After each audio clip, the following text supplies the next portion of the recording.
Macherla MLA Pinnelli Ramakrishna Reddy పరారీ వెనుక ఆంధ్రప్రదేశ్కి చెందినటువంటి ఒక సీనియర్ ఐపీఎస్ అధికారి అలాగే ఒక సీనియర్ ఐఏఎస్ అధికారుల హస్తం ఉంది.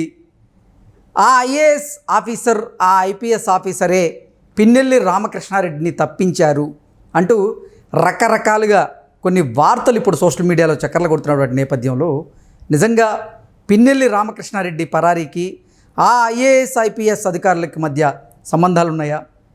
నిజంగా ఆ ఐఏఎస్ ఐపీఎస్ అధికారులే పిన్నెల్లి రామకృష్ణారెడ్డి తప్పించుకోవడానికి కారణమా అనే అంశానికి సంబంధించి మనతో మాట్లాడేందుకు ప్రముఖ సీనియర్ జర్నలిస్ట్ దుర్గా కుమార్ గారు మనతో ఉన్నారు. ఆయనతో మాట్లాడదాం. సార్ నమస్తే. సార్ నమస్తే కృష్ణ గారు, మన వీక్షకులు కూడా నమస్కారం.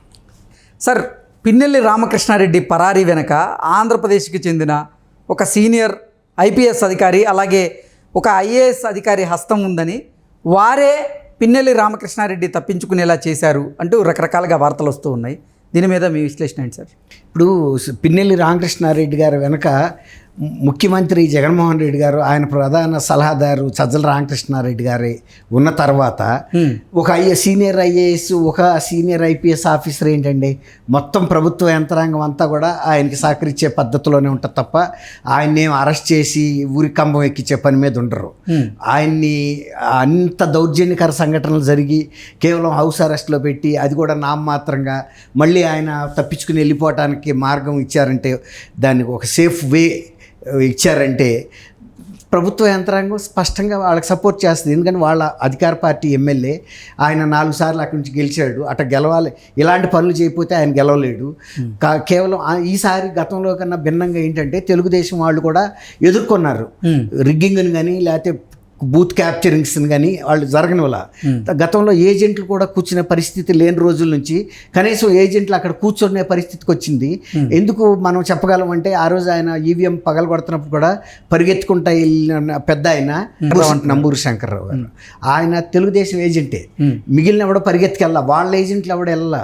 ఇప్పుడు ప్రజాస్వామ్యంలో ఇట్లాంటి దౌర్జన్యం చేస్తున్నాడు, ఎన్నికలు జరగనివ్వటం లేదని ఆటంకం, మాకు ఎఫెక్ట్ అవుద్దని గెలిచేవాడికి ఉంటుంది.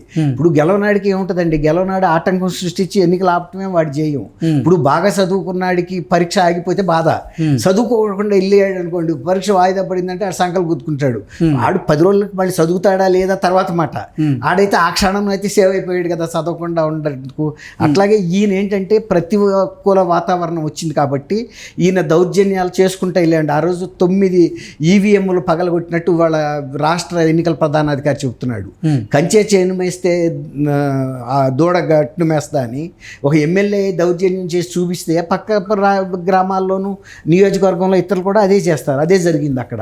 అయితే ఏమంటాడంటే ఆయన, డేటా అంతా కూడా సేఫ్గా ఉంది కాబట్టి మేము ఎన్నికలు నిర్వహించాం, సో అదే వదిలేసేయండి. కానీ ఆ స్థితికి అతను ఎమ్మెల్యే వెళ్ళాడు అంటే ఈ ఎంత ప్రభుత్వ యంత్రాంగం ఆయనకి దాసోహం అని అంటే తప్ప జరగవు కదండి. అసలు మామూలుగా ఎవరన్నా మీరు గమనించండి, మనబోటి లా అబైడింగ్ సిటిజన్ ఎన్నికల పోలింగ్ కేంద్రానికి వెళ్ళాలంటేనో స్కూటరో కారు వేసుకెళ్తే మనని 200 మీటర్ల అవతల ఆపేసి మీరు ఇక్కడ దిగేసేయాలి సార్, మీరు 2-3 కూడా కలిసి వెళ్ళటానికి లేదు, విడివిడిగా వెళ్ళండి అని చెప్తారు. అవును, అట్లాంటిది మరి ఆయన వెనకాల మనుషులు కూడా పోలింగ్ బూత్లోకి వెళ్ళారు. ఆయన ఇన్ని దౌర్జన్యాలు జరుగుతుంటే కూడా కనీసం దాన్ని బయటకు రాకుండా కాపాడారంటేనే పిన్నెల్లి రామకృష్ణారెడ్డి గారికి ఉన్న పరిస్థితి ఏంటనేది మనం అర్థం చేసుకోవచ్చు కదండి. ఒక ఐఏఎస్ ఒక ఐపీఎస్ ఉంటే జరగదు అది. అది ఉన్నత స్థాయిలో ఒక లెవెల్లోనే వాళ్ళు హెల్ప్ చేయగలరు. కింది స్థాయి రాక కూడా ఆయనకి ఆ మంత్రాంగం యంత్రాంగం సహకరించబట్టే ఆయన ఇన్నాళ్ళ నుంచి ఇన్ని రకాల నేరాలు చేసుకుంటా వెళ్తున్నాడు. ఆయన ఇచ్చిన అఫిడవిట్లో కూడా దాదాపు 2 పేజీల లిస్ట్ ఉంది ఆయన మీద ఉన్న క్రిమినల్ కేసెస్. అవి హత్య కేసులు ఉన్నాయి, హత్యాయత్నం కేసులు ఉన్నాయి, రేప్ కేసులు ఉన్నాయి, అలా రకరకాల కేసులు ఉన్నాయి.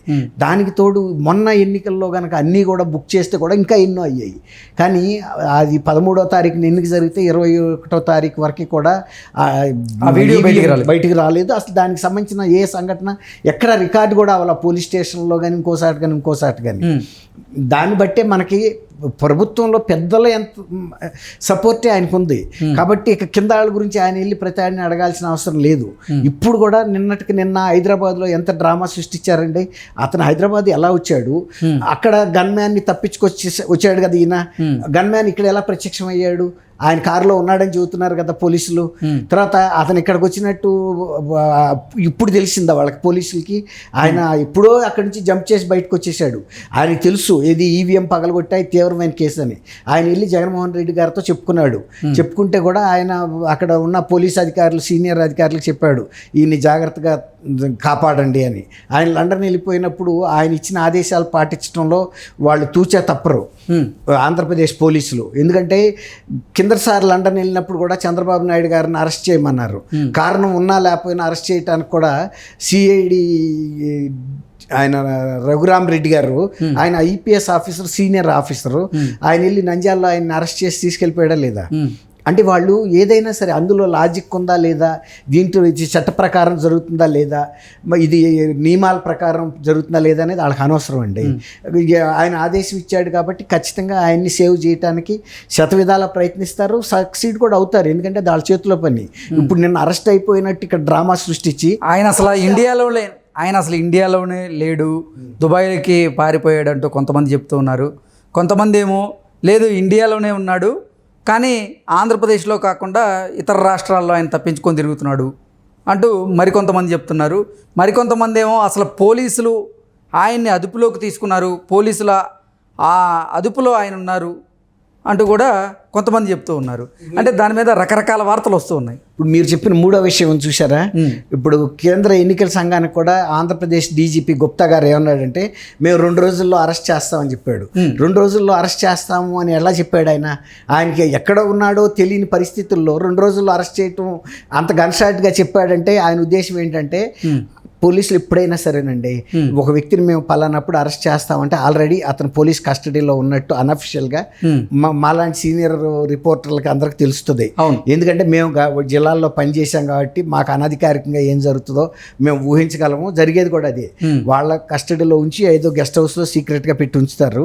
పరిస్థితిని బట్టి అరెస్ట్ చూపిస్తారు. పరిస్థితులు కనుక రిలాక్స్ అయిపోయినాయి అనుకోండి, అవసరం లేకపోతే అసలు చూపించరు. కానీ కస్టడీలో అందుకే ఆయన 2 రోజుల తర్వాత అన్నాడు. ఇది ఎట్లా ఉంటుందంటే 2 రోజుల్లో రాజు పోనవచ్చు, గుర్రం ఎగరవచ్చు. ఈ 2 రోజుల తర్వాత ఇంకేమైనా సంఘటన జరిగి ప్రజల దృష్టిలో నుంచి తప్పుకుని కేంద్ర ఎన్నికల సంఘం కూడా వెనక్కిపడిపోయింది అనుకోండి ఇది ఇష్యూ, వాళ్ళు ఇప్పుడు కౌంటింగ్ కూడా ఏర్పాటు చేసే దాని మీద కేంద్ర ఎన్నికల సంఘం దృష్టి పెట్టాలి. ఈ ఒక్క ఇష్యూ మీద పెట్టి కూర్చోదు. కాబట్టి వాళ్ళ ఉద్దేశం ఏంటంటే కేంద్ర ఎన్నికల సంఘం కనుక మళ్ళీ గూటిచ్చి అడిగింది అనుకోండి, ఇక అప్పుడు చచ్చినట్టు తీసుకొచ్చి ప్రొడ్యూస్ చేస్తారు. ఓకే, అప్పుడు ఇంతకీ అసలు పిన్నెల్లి రామకృష్ణారెడ్డిని తప్పించినటువంటి ఆ ఐఏఎస్ ఐపీఎస్ అధికారులు ఎవరు అంటే ఏం చెప్తారు సార్? ఎవరు అని మనం ఏం చెప్పడానికి లేదండి. ఓకే, సీఎం సజ్జల రామకృష్ణారెడ్డి గారే చెప్తే ఏ ఐఏఎస్ కానీ ఏ ఐపీఎస్ ఆఫీసర్ కానీ చేయకుండా ఉంటారండి. ఏది చెబితే చేస్తారు. అందుకే కదా ఎంతమంది డీజీపీలు law and order DGP regular DGP Rajendranath Reddy గారు బాధ్యతలు తప్పించారు కదా, రామాంజనేయులు గారిని తప్పించారు కదా, గుంటూరు ఐజీని తప్పించారు కదా, ఎంతో మంది ఎస్పీల మీద వెయిట్ వేశారు, తప్పించారు. వీళ్ళందరూ కూడా ఇంచుమించుగా సీనియర్ ఆఫీసర్స్. సీనియర్ ఏంటండి, సూపర్ సీనియర్ ఎవరు రాజేంద్రనాథ్ రెడ్డి గారు కానీ రామాంజనేయులు గారు కానీ డీజీ క్యాడర్ నుంచి కూడా తొలగించారంటే ఎవరికి చెప్పినా వాళ్ళకి చేయక తప్పదండి. అది జగన్మోహన్ రెడ్డి గారు ఆజ్ఞ అంటే అది సుగ్రీవాజ్ఞ, ఖచ్చితంగా పాటించాలి. ఇప్పుడు ఆయన ఇంకొక చిన్న విషయం మీ దృష్టికి తీసుకొస్తాను.